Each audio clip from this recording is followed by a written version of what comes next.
할렐루야. 제 시골 고향이, 그러니까 제가 이 육체로 태어난 고향이, 저는 몰랐는데 우리 부모님이 가르쳐 주셔서 지금도 기억하고 있는데요. 경상북도입니다. 경상북도에다가 봉화군입니다. 봉화군이면은 아주 깊은 산골 같아요. 가보기는 가봤는데 어려서 몇 번 안 가봐서 자세히는 몰라요. 그래서 그 봉화군, 그 다음에 춘향면, 그리고 서병리, 주소 이름 보면은 전부 다 춘향면은 한 골 깊은데, 서벽이면은 그냥 앞뒤가 산으로 푸른 산이 탁 막고 있는데 뭐 이런 생각이 들잖아요. 왜 이 말씀을 드리냐면은 오늘 말씀해 보시면은 파수하는 곳이라고 하는 말씀이 있습니다. 파수하는 곳이라는 말은 다른 말로 하면 파수대, 여호와 증인들이 잡지 이름을 파수대라 해가지고 사람들한테 만들고 나눠주기도 하는데요. 봉화라고 하는 것은 사실상 어떤 급한 일이 있을 때 그거를 한양으로 빨리 알리기 위해 가지고 파발말을 띄울 수는 없어요. 너무 시간이 많이 걸려요. 천리마라 할지라도 그것보다 더 빠른 방법으로 대처할 수 있도록 해야 되거든요. 임진왜란 때나 아니면은 병자호란 때나 항상 어디에서나 이 봉화라고 하는 그러한 봉우리가 있어요. 얕은 데 있는 게 아니고 높은 데 있어야 돼요. 왜 봉화라 하냐면은 거기다가 낮에는 그 연기가 많이 올라오도록 하는 그러한 나무들을 떼요. 밤에는 활활 타오르는 불꽃이 잘 보이도록 잘 타는 나무를 이렇게 거기서 피워가지고 이렇게 높이 단으로 이렇게 쌓아놓은 것에다가 불을 떼어서 얼른 전달하고 그 다음 봉화대에서 그걸 보고 또 피워서 전달하고 그래서 한양까지 소식을 빨리 전하는 그런 일을 하는 데가 봉화대예요. 그래서 그걸 아무리 많이 불을 피워도 보질 않고 시장 가서 놀다 오면은 그러면은 높은 산에서 일어난 것을 잘 보지도 못하고 올라가는 시간에 이미 적들은 거의 가까이 다가오고 그래요. 징기스칸이 로마를 4세기 때 정복을 하는데 로마의 병사들은 징기스칸이 언제 올까 하는 걸 파수를 하는데 자기들이 이동하는 그런 전형적인 전술 방법을 따라서 별 생각 없이 그냥 밤에도 앉아서 그냥 모닥거리고 그런 식으로 했는데 징기스칸 군대는 원래 초원에서 어려서부터 말 타는 것을 굉장히 잘해요. 또 말을 달리면서도 화살도 잘 쏴요. 말 타고 화살 쏘는 것뿐만 아니라 걔네들은 말 안장에다가 말고기 같은 거, 양고기 이런 거 갖다가 쪄가지고 말려서 엉덩이로 깔고 가다가 가면서도 먹어요. 그러니까 따로 솥을 걸고 나무를 가지고 와서 불을 떼가지고 끓이고 그리고 다시 또 그걸 없애버리고 가고 그러한 군대가 아니고 언제든지 먹으면서도 가고 가다가 그냥 졸면서도 자면서도 가고 그러다 보니까 엄청 빨리 로마에까지 진격을 해가지고 로마가 완전히 짓밟혀버렸어요. 또 징기스칸 군대는 어마어마하게 공포를 주는 군대였었어요. 아주 처절하게 반항하는 데는 죽여가지고 전시를 하고 공포를 주는 그것이 끔찍하기 때문에 전쟁에서 병사들이 제대로 싸울 의지를 못 갖고 그냥 다 도망가거나 아니면 항복을 하거나 그렇게 하거든요. 네, 그렇게 했던 가장 중요한 실수가 뭔가? 그게 바로 칭기스칸의 군대, 몽골군이 쳐들어오고 있다는 것을 미리 알려주고 했더라면 막을 수도 있었는데 갑자기 밤에 잠자는데 닥쳐버리고 하니까 막을 수가 없었어요. 그래서 아주 끔찍한 패배를 당하고 몽골은 세계 역사상 가장 큰 제국을 건설하기도 했었었는데요. 이 봉화에도 보면 그런 얘기가 있어요.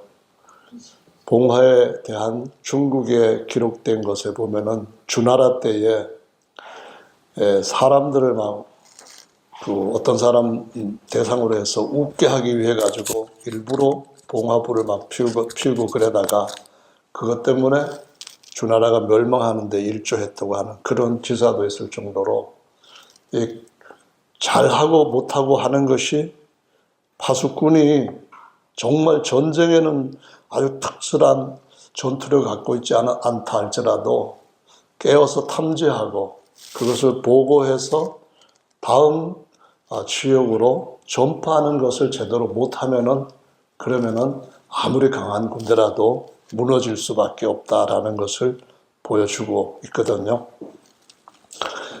유명한 말을 남긴 사령관이 있어요. 우리가 잘 아는 메가더 원수예요. 별 5개 다른 사람이죠. 1942년 필리핀 주둔 미군 사령관이었던 메가더가 일본군의 공세에 완전 패배를 했어요. 괴멸지경에 이르렀어요. 괴멸지경에 이르렀는데 메가더는 가족과 참모들 몇 명이 4척의 어뢰정에 분산해가지고 탈출을 했어요. 나머지 군대들은 처참하게 일본군한테 정말 살상을 당했어요.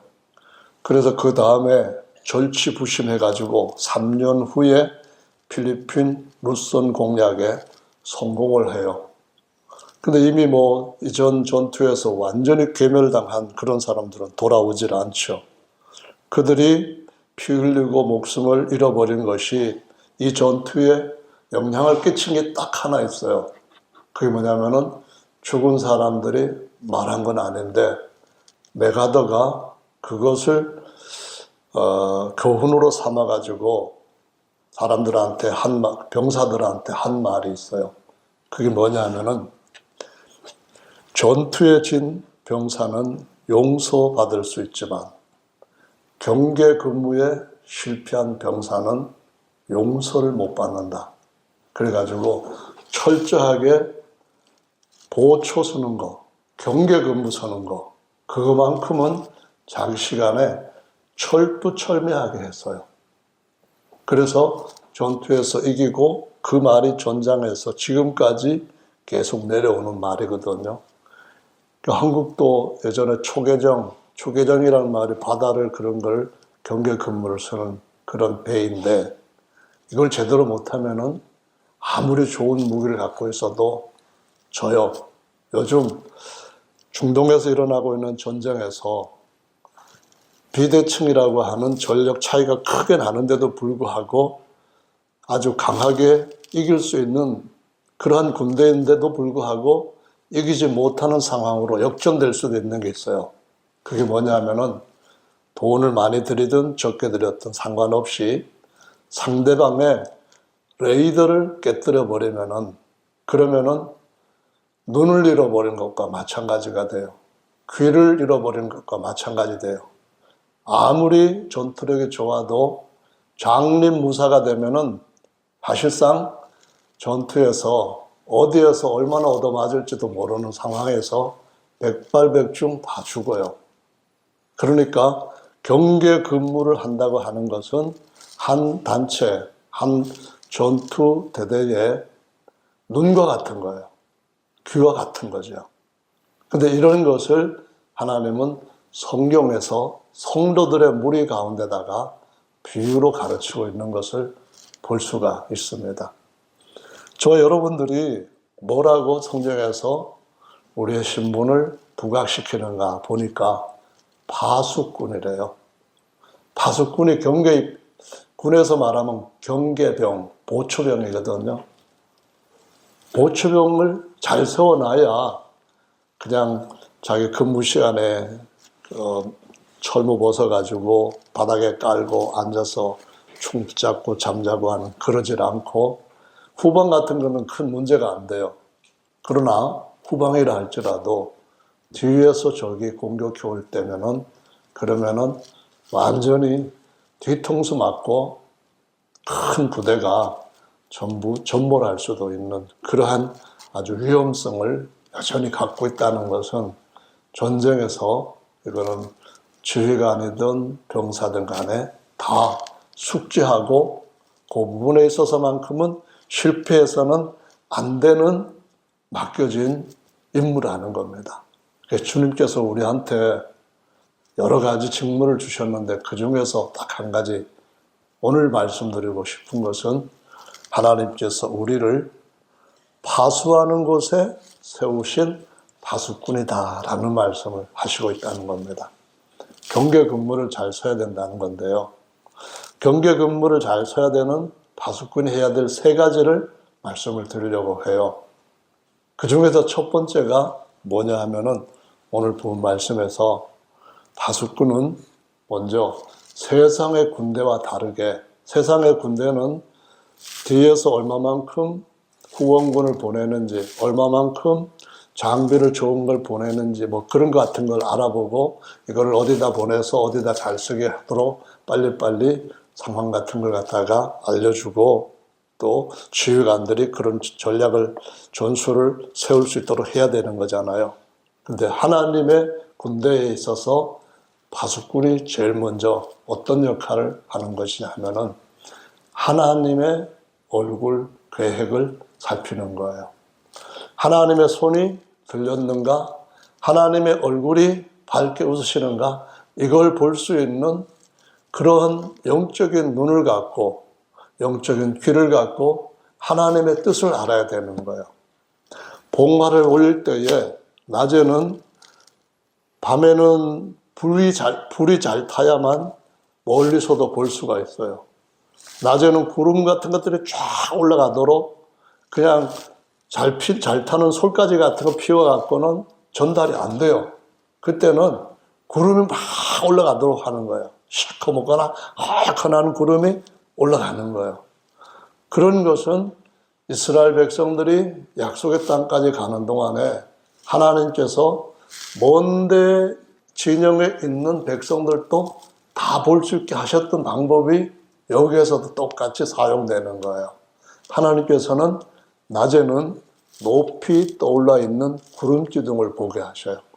구름기둥이 떠오르지 않고 성막 위에 그냥 나지막하게 있을 때는 지금 여기가 수경지니까 빨리 텐트 잘 수 있을 만큼 빨리 올고 세우고 빨리 쉬어서 힘을 얻어서 내일인지 모레인지 떠나야 된다고 하는 때는 곧바로 어디가 아프고요, 뭐가 아직 준비가 안 됐고요, 그러지 말고 준비할 수 있도록 하는 에너지를 비축하고 내 몸을 관리해서 여행할 수 있는 준비에 어느 때든지 같이 동행할 수 있도록 만들어야 되는 거예요.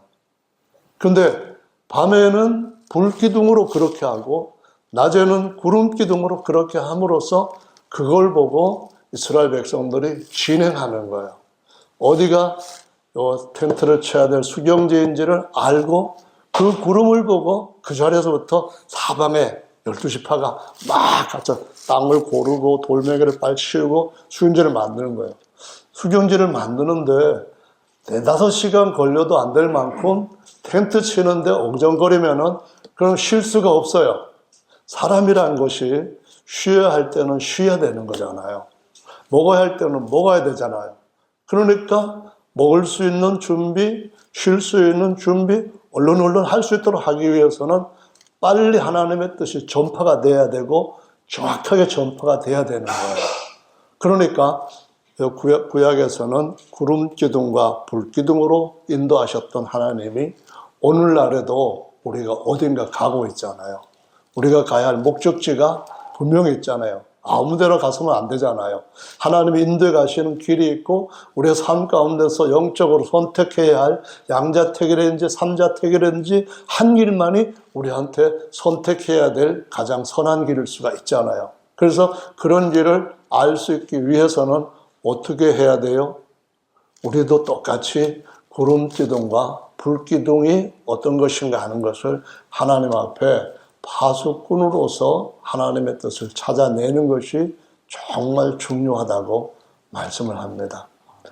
그러면 어떻게 될까요? 첫째로는 낮에는 우리가 하나님의 말씀을 가지고 계속 연구하는 중에 하나님께서 그 말씀으로 우리의 앞길을 인도하는 등불이 되시고 길이 되어서 그 길을 갈 수 있게 하셔요.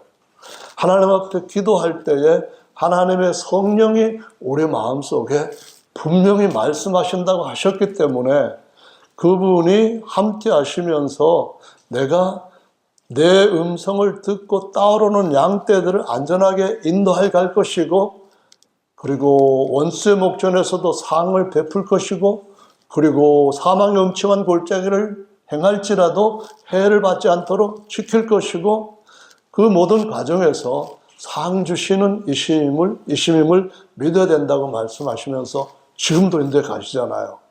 그래서 하나님 앞에 우리가 하나님의 뜻을 바로 구하는 것이 굉장히 중요한 파수꾼의 사명이라는 거죠. 하나님 얼굴을 보면은 하나님께서 우리한테 뜻이 어떻게 이루어져 가는가를 알잖아요. 야곱이 야복강에서 하나님의 얼굴을 봤을 때 그는 옳은 선택을 할 수가 있었습니다. 야곱은 자기 형한테 나갈 때 장께 다 버릴 수 있었던 것은 하나님의 얼굴을 보았기 때문에 하나님 그에게 길을 보여주신 거예요. 하나님의 오른손이 우리를 향하여서 앞으로 가라고 붙들고 계시고 이끌고 계시는 것이 느껴질 때, 그때는 우리가 혹 이 길이 아닌가? 이런 느낌이 들고 어떤 일말에 불안감 같은 것이 온다 할지라도 하나님은 여전히 성령을 통하여 예수 그리스도의 영을 통하여서 우리를 위해서 간구하시기 때문에 합력해서 선을 이루시는 일을 하신다고 말씀하시고 있어요. 그래서 우리가 어떤 환경이든지 간에 하나님 앞에 구하는 것이 있어야 되는 겁니다. 오늘 본 말씀 보면은 1장에서는 하박국이 악인들이 의인을 애워싸고 못 살게 구는 거예요. 신앙생활 하는 걸 보고 더 박해를 하는 거예요. 잘하는 걸 볼 때마다 더 미워하고 그냥 애워싸서 밟는 거예요. 뺏고 막 그냥 못 살도록 몰아내고 그런 식으로 할 때 이 하박국이 하나님 앞에서 이게 뭡니까 하고 하나님의 뜻을 구해서 그분이 무엇을 행하려고 하시는지를 알아야 되는 거예요. 그래야만 그가 파수꾼으로서의 사명을 감당할 수 있기 때문에, 그래서 하나님 앞에 기도하는 자리에 하나님 앞에 음성을 들을 수 있는 파수대에 서는 것을 볼 수가 있습니다. 저와 여러분들은 어떤 사람인가요? 각 개인이 다 저는 우리 전체의 파수꾼으로서 하나님의 뜻을 구하고 하나님 우리를 인도해 가시는 길을 찾고 하나님께서 우리와 함께 하시는 그러한 상황들을 더 가까이 하나님께로 우리 회중을 이끌어가는 일에 주님으로부터 임무를 맡은 파수꾼이에요. 엉뚱한 짓 하면 안 될 만큼 예수님께서 재림이 가까운 때에 살고 있기 때문에 지금은 정말 모든 환경에서 하나님 앞에 더 우리가 어떻게 가까이 붙어서 그분과 우리가 떨어졌을 때 두려워하고 딴 길로 나가고 하는 그런 일이 없도록 하기 위해서 더 많은 새로운 잃어버린 영혼들이 주님 앞에 회중 가운데 무리로 더해질 수 있도록 하기 위해서 그것을 해야 될 사람이고, 그 일을 같이 하는, 저가 힘들어서 연약해서 못하는 일을 같이 옆에 있는 아론과 훌이 모세의 손을 들었던 것처럼 하나님 앞에서 각자 집에서 각자 적은 무리 가운데서 하나님께서 맡겨주신 파수꾼의 임무를 잘하는 사람들로 같이 하나가 된 그런 무리가 계속해서 전진할 수 있고 계속해서 우리의 이 영적 신령하고 살리는 전쟁에서 더 많이 살림을 받은 노획물들을 얻게 하시는 줄로 믿습니다. 우리는 어떤 노획물을 차지할까요? 세상에 망해버릴 그런 도성의 왕은 영혼은 내게 주고 물질을 너가 갖고 명예 네가 갖고 사람들로부터 칭찬, 사람들로부터는 여러 가지 인정 네가 가져라 그렇게 얘기하겠지만은 우리는 하나님 앞에서 새로운 영원한 전쟁과 그리고 여행길을 가는 군사로서 반대되는 걸 쫓아서 가는 감각을 잃어버려서는 안 되는 줄로 믿습니다. 주님이 우리에게 주신 약속은 세상에 어떤 것을 준다고 해도 바꿀 수 있는 것은 없을 만큼 고귀하고 값진 줄로 믿습니다. 그래서 우리 눈이 흐려지지 않도록 우리 귀가 어두워지지 않도록 우리 모두가 하나님의 뜻을 구하는 하박국 같은 파수꾼으로서 살아가야 될 줄로 믿습니다.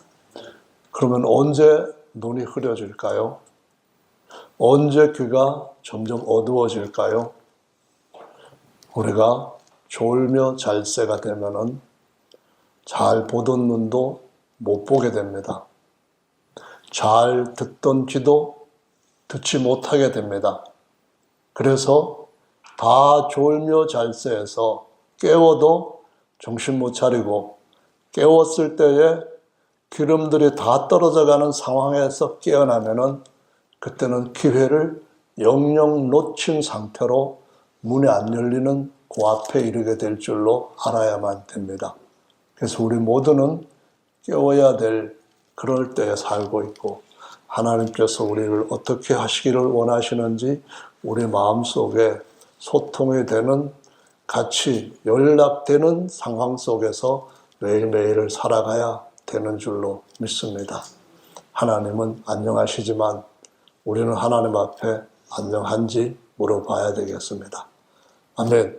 어두운 밤에 하룻밤 하룻밤 더 점점 혼탁해지고 세상은 우리를 더 자기들 속으로 끌어들이고 즐길 수 있게 만들어 놓은 세상에서 밤새 안녕하십니까? 라는 말을 들을 때 내가 예수 안에서 평안하고 예수 안에서 내가 더욱더 강해지고 내 육체는 40년이 흘렀어도 내 속사람은 날로 더 강해져 가고 하나님 앞에서 열망은 더 커져서 내 모든 삶이 주님 앞에 드려지는 것으로 나는 끝까지 다름질할 것입니다. 라는 바울과 같은 사고를 가지고 살아갈 수 있게 될 줄로 믿습니다. 아멘. 두 번째로 파수꾼이 해야 되는 일 중에 에스겔서에 보시면은 3장에 말씀이 기록되어 있습니다. 3장 16절입니다.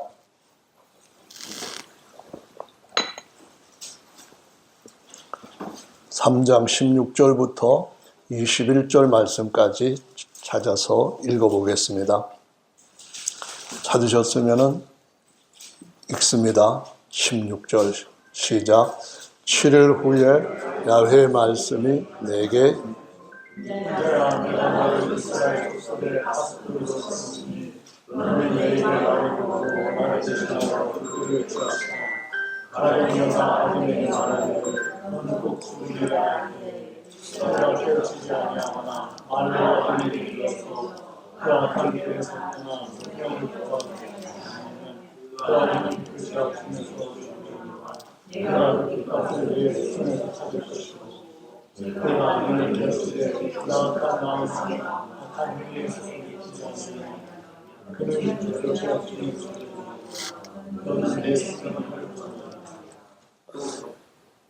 이번에는 하나님으로부터 어떤 뜻을 받은 하박국 파수꾼에서부터 에스겔 파수꾼의 사명으로 우리한테 전달하는 것이 있습니다. 이 봉화에서 저쪽 봉화봉으로 전달하는 것이 있습니다. 오늘 본문에 보시면은 에스겔 선지자가 이스라엘 나라의 파수꾼으로 세움을 받았다라고 말씀을 합니다. 여기에 있는 저나 여러분 모두가 각자 어떤 봉우리 거기에서 파수대에 서 있는 파수꾼들입니다. 파수대에서 여러분이 전파해야 될 메시지가 하나님으로부터 있는지를 확인을 했다고 한다면 전파를 해야만 됩니다. 가정을 예로 들어보자면 우리 가정에서 나와 연관이 있고 내 영향으로 하나님 나라에 이끌려가고 있는 영혼들을 생각하고 그들이 하나님께서 인도하시는 구름기둥과 불기둥을 보고 함께 따라갈 수 있도록 하기 위해서 저와 여러분들이 그 가정에서 파수꾼으로 세움을 받았고 가정의 예를 벗어나서 우리 주변을 바라본다면 그 대상들도 우리가 그들한테 하나님의 뜻을 전파하기 위해서 세움을 받은 파수꾼이라고 말씀하시고 있습니다. 파수꾼이 해야 될 사명과 책임이 있다는 겁니다. 첫째 해야 될 임무는 하나님의 뜻을 먼저 알았다면 그 뜻을 전파를 해야 됩니다. 불로 하든 말로 하든 편지로 하든 전화로 하든 뭘로 하든 간에 이 시대에 우리는 우리가 살아가고 있고 그리스도인이라고 하는 지위를 갖고 있는 이상 우리에게 영향을 받고 우리가 비추는 등불을 보고 선택하고 같이 참된 길로 갈 수 있도록 하기 위한 주변인들한테 파수꾼의 역할을 해야 된다라고 말씀하고 있습니다. 이게 우리가 해야 될 임무입니다. 반드시 해야 될 임무입니다. 우리가 그들의 영혼을 직접 바꾸지는 못하지만 우리가 그와의 말싸움에서 그와의 어떤 논쟁에서 승리해서 굴복시키고 따라오게 억지로 강압적인 힘을 역사할 수 없다 할지라도 똑같은 원칙, 똑같은 중요한 말이 우리 모두에게 적용된다는 겁니다. 그것은 바로 우리가 전쟁에서는 질 수 있지만은 파수하는 일에서는 절대로 져서는 안 된다는 것입니다. 그 일을 소홀히 하고 그 일을 그냥 제쳐두고 다른 것으로 그걸 덮어버리려고 한다고 한다면 심각한 문제가 생긴다는 겁니다. 첫째, 그 사람은 하나님의 뜻을 알지 못하고 그 자신이 처져 있는 환경, 그 자신이 매여 있는 그 모든 메인 이 세상의 죄와 탐욕과 또한 사탄 마귀의 굉장히 간교한 그 모든 공작에 매여서 나올 수 없고 파멸당할 수밖에 없는 자리로 끌려갈 것이지만 그러나 너는 그가 당한 모든 것에 대한 핏값을 너의 손에서 내가 찾을 것이라는 것을 잊지 말라라고 말씀합니다. 우리는 전장에서는 질 수 있지만은 경계 근무에서는 질 수는 없다고 생각하고 주님이 맡겨준 이 사명을 어떻게든 잘 순종하려고 하는 마음을 갖고 있는 가능한 힘을 그쪽에 쏟으면서 살아가야 될 줄로 압니다. 언젠가는 다시 돌이킬 수 없는 상황에 빠져서 영원히 실패하는 우리 주변에 누군가가 우리를 고통스럽게 할 때가 올 수 있습니다. 파수꾼의 삶을 살지 못하고 한평생 부자로만 살았던 그 주변의 대단한 사람들과 아주 복된 삶을 살았던 그 부자는 나중에서야 하나님의 뜻을 알고 아직도 거기에 오지 않았지만은 여기로 올 수밖에 없게 살아가고 있는 형제들에 대한 생각을 갖게 되었습니다. 그들도 그까지 오면은 나갈 수는 없습니다. 돌이킬 수는 시간도 없고 돌아갈 수 있는 새로운 처소도 없습니다. 가는 곳은 영원한 파멸이라고 말씀하시고 있습니다. 그래서 저와 여러분들은 누군가를 위해서 파수를 해야 될 경계 근무를 서면서 주님이 가까이 오시고 있다. 세상의 저 물결들이 우리를 삼키게 될 것이다. 잠시 우리가 행복하게 생각하고 누리는 것들이 어느 날인가는 우리에게 올무가 되어서 발목을 잡고 목에다가 착고를 채우는 때가 올 것이다. 경계하고 전파하고 안전한 곳으로 나올 수 있도록 하는 이 일에 최소한 그들이 오든 안 오든 간에 그들이 롯의 아내처럼 중간에 머물든지 아니하든지 간에 따라오든지 소활성으로 들어가든지 간에 파수하는 일을 우리는 해야 되는 주님께서 파수꾼으로 사람들한테 세운 세상의 불빛인 줄로 믿으시기를 바랍니다. 어둠에서 나올 수 있는 길은 파수꾼이 할 때 할 수가 있습니다. 수많은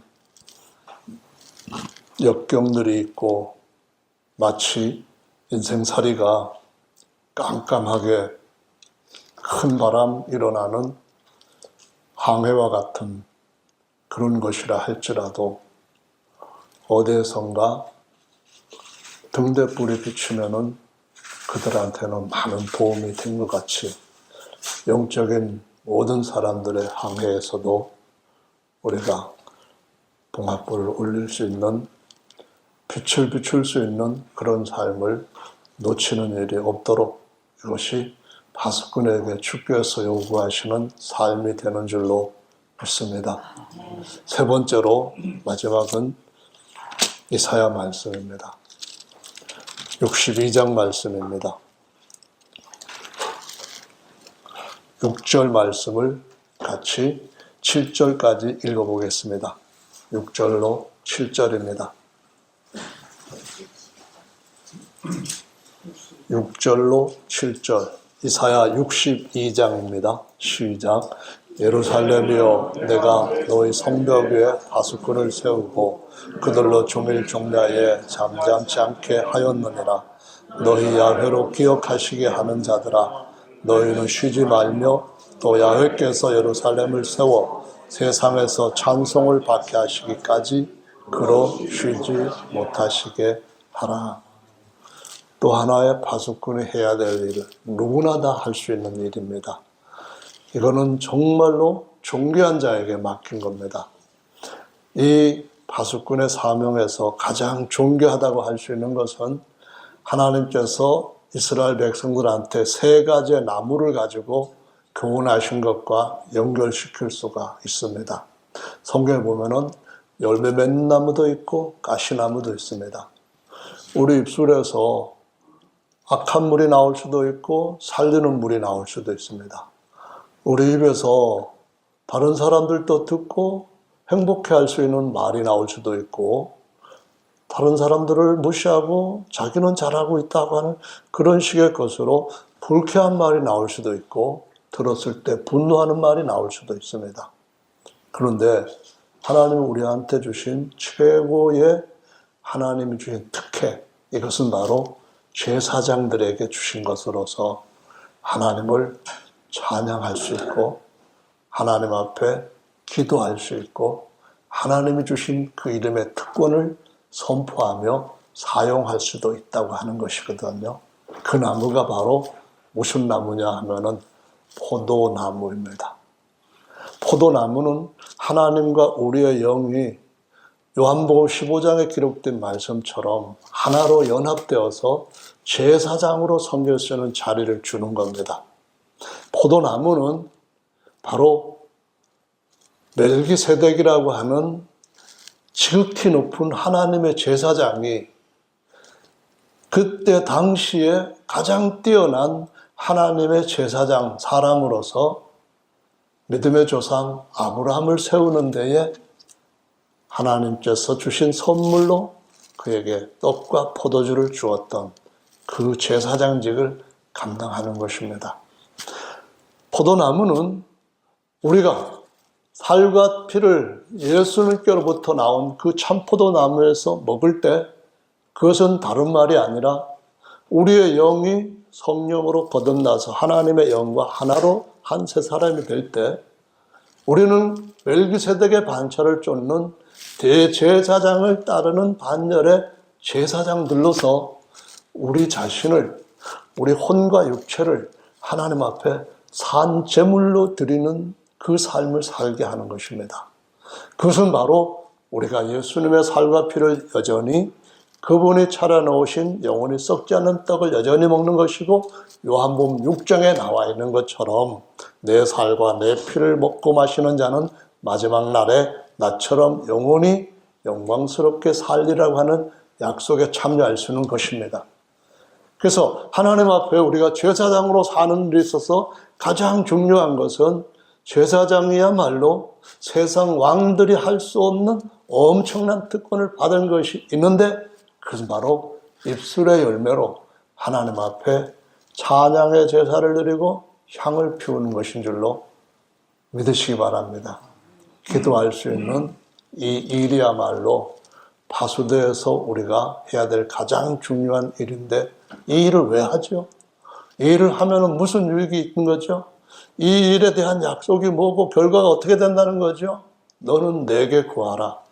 내가 그러면 시행하겠다 라고 말씀하시는 겁니다. 하나님 앞에 우리가 기도할 때 하나님은 그 일에 있어서 함께 일할 자를 찾고 함께 동행하고 역사할 자를 찾고 있다가 기도하는 자의 손을 잡고 주님께서 그 일을 시행하시겠다고 요한복음 14장 말씀에 말씀하시고 15장에 참 포도나무 열매로 말씀하시면서 너희는 내게 구하여서 내가 너희 열매로 풍성하게 하여 너희가 내 제자인 줄 알게 하겠다라는 말씀을 하시고 있는 것입니다. 그래서 저와 여러분들은 파수꾼으로서 가장 중요한 일, 하나님이 함께 일하시도록 기도하는 일에 어떻게든 이만큼 하면 됐지라는 생각은 이거는 금물이고요. 아니면은 꾸정물이고요. 금물하고 꾸정물하고는 뭐 다른 얘기지만 농담 삼아. 우리가 다니엘처럼 이 마지막 때는 이 일에 집중하면서 해야 될 줄로 믿으시기 바랍니다. 세상에서 명예 얻고 하는 것, 그런 부분들은 무화과 나무라고 비유하고 있습니다. 우리 육체로 뭐 자라는 거 있죠. 열성으로 자라는 그런 것은 우리 혼의 열매라고 말씀하고 있습니다. 강한 의지와 강한 실행력과 그걸 통해 가지고 세상 사람들한테 나 세상에 이 정도 사람이다 하고 그렇게 자기를 광고하는 것은 그것은 하나님께서 우리에게 주신 선한 열매 나무가 아니라 오히려 그것은 열매 없는 가시나무와 같다라고 말씀을 합니다. 그러면은 열매 있는 혼의 나무는, 좋은 나무는 어떤 나무일까요? 그것은 바로 감람나무라고 하는 것입니다. 하나님 앞에 기도하고 하나님 앞에 은혜를 받고 하나님의 능력으로 옷을 입었다면, 하나님의 능력으로 힘을 입었다면, 그러면은 기름 부음 받은 자로서 뭘 해야 됩니까? 기름 받은 등으로서 뭘 해야 됩니까? 왜 성소에 7개 등이 있습니까? 그 등이 하나님께 무슨 유익이 있습니까? 하나님은 더 찬란한 영광인데 그 등에서 나오는 빛이 하나님한테 뭘 그렇게 대단한 것으로 헌신했다고 할 수 있는 것이십니까? 그거는 하나님을 향한 것이 아니라 어둠 속에 매몰돼 가고 있는 영혼들을 위하여서 어떻게 할 수 있냐? 이것이 바로 기름 부음 받은 메시아들이 선지자로서 세상 임금을 잡아가는 왕으로서 해야 될 일이라는 사실을 감람나무 열매 받은 사람으로서 할 일인 줄로 믿으시기 바랍니다. 정말로 하나님 앞에서 우리가 할 수 있는 일은 기본은 하나님 앞에 나가는 것으로 됩니다. 우리가 정말로 기름 부으심을 계속적으로 받아서 내가 사람을 변화시킬 수 없을 때에도 변화받을 수 있는 가능성은 여전히 있고 성공할 수 있는 약속은 여전히 누구도 빼앗을 수 없는 것은 내가 하나님 앞에 구하면은 내가 그 영혼을 위하여서 하나님 앞에 이 모든 일에 대해서 이렇게 해주십시오, 도와주십시오, 이렇게 하나님 앞에 의탁하면은 하나님께서 하실 것이기 때문에 우리는 이 세상에서 기름등을 갖고 있는 신부로서 세상에 빛이 될 수 있다는 것을 보여주고 있습니다. 그래서 주님을 만날 때 우리는 바로 겟세마네에서 주님을 만나게 될 것입니다. 주님 다시 오시는 날 우리가 기름등이 다 떨어지지 않고 여전히 넉넉하게 남들을 어둠으로 바깥으로 이끌어낼 수 있다고 하는 것을 알는 것은 바로 겟세마네 동산 감람산에서 오르셨던 그분이 다시 감람산으로 오시는 것처럼 거기서 만날 수 있게 되는 줄로 믿으시기 바랍니다. 기도를 놓쳐버리면 기름은 떨어집니다. 어둠이 점점 짙어지고 세상이 더 혼란스러울 때 기름값은 더 올라가서 기름 채우기 힘들어집니다. 바로 지금은 주님 앞에서 감람유처럼 기름 부음으로 세상을 향하여서 선한 사마리아인과 같이 할 수 있는 삶으로 더 우리를 바꿔가는 것이 예수님 맞이할 때의 참된 지혜로운 준비인 줄로 믿습니다. 아멘.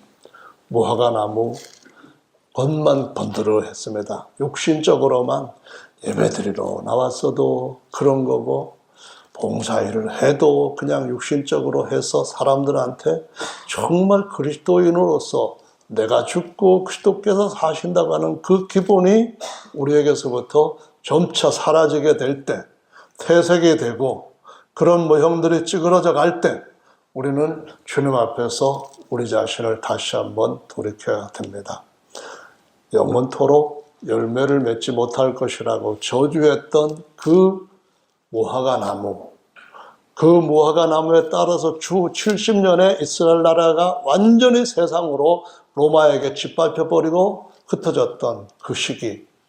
그런데 다시 이스라엘 백성들이 돌아오면서 그 무화과 나무가 싹이 트고 가지가 연해진 상태에서 싹이 트고 여름이 가까운 시기에 우리가 지금 살고 있습니다.